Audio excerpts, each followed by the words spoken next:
marge du conflit au Proche-Orient, il est beaucoup question du prix du pétrole, mais il faut savoir que de nombreuses populations dans le monde souffrent actuellement d'une autre conséquence de cette guerre, l'envolée des prix des engrais. Aux États-Unis, certains agriculteurs pourraient être poussés à la faillite. Florent Krebseg.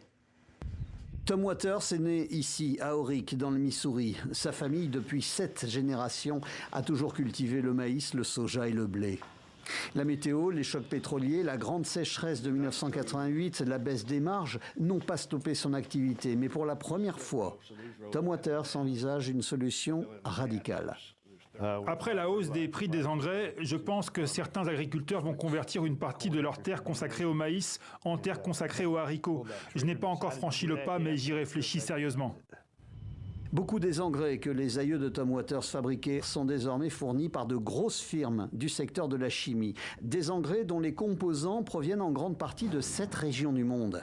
Le Moyen-Orient, les pays de cette zone inondent le marché mondial. Entre 2020 et 2025, 51% des fertilisants utilisés aux États-Unis provenaient du Qatar.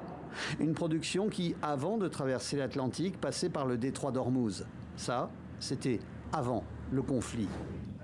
À 11 000 km de là, dans la propriété des Waters, les silos de maïs affichent un niveau historiquement bas.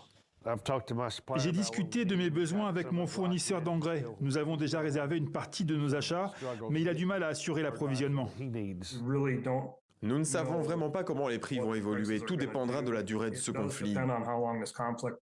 Bien sûr, le scénario idéal serait de voir ces cargos reprendre leurs allers-retours le plus tôt possible. L'offre étant rare, les prix des engrais grimpent. Un casse-tête de plus, puisque ces fermiers doivent aussi compter avec la hausse des carburants. L'essence plus chère, des engrais de plus en plus rares, la baisse des prix des céréales. Beaucoup d'agriculteurs souhaitent ardemment la fin de ce conflit loin de chez eux et dans les semaines à venir, pour s'en sortir financièrement, une bonne récolte.